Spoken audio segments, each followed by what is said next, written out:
Folks, we are about to see a showdown the likes of which we have never seen between Donald Trump and a federal judge. Shit is getting real very quickly in the case of Kilmar Abrego Garcia. Let me give you the latest update.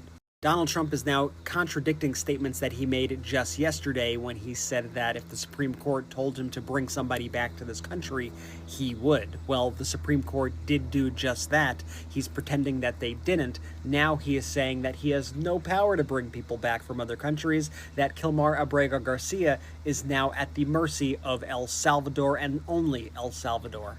Trump wrote in a social media app, "Looking forward to seeing President Bukele of El Salvador on Monday. Our nations are working closely together to eradicate terrorist organizations and build a future of prosperity. President Bukele has graciously accepted into his nation's custody some of the most violent alien enemies of the world, and in particular the United States. These barbarians are now in the sole custody of El Salvador, a proud and sovereign nation, and their future is up to President B and his government. They will never threaten nor menace our citizens again." Trump was clearly responding to this court filing by Kilmar Abrego Garcia's family's attorneys, in which they said the following. Yesterday, President Trump confirmed that the United States has the power to facilitate Abrego Garcia's release from prison and return to the United States. Quote, "If the Supreme Court said bring somebody back, I would do that. I respect the Supreme Court," end quote. Of course, that is precisely what the Supreme Court did when it ruled that this court's injunction properly requires the government to facilitate Abrego Garcia's release from custody in El Salvador and to ensure that his case is handled as it would have been had he not been improperly sent to El Salvador.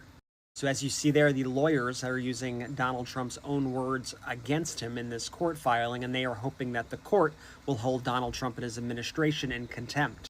And Trump's post is just a complete and total escalation in the situation, denying that he even has the ability to do so, despite the fact that we all know he does. Things are about to get very, very messy, folks, so buckle up, make sure you're following us for all the updates, and add the Midas Touch podcast on Apple Podcasts and Spotify.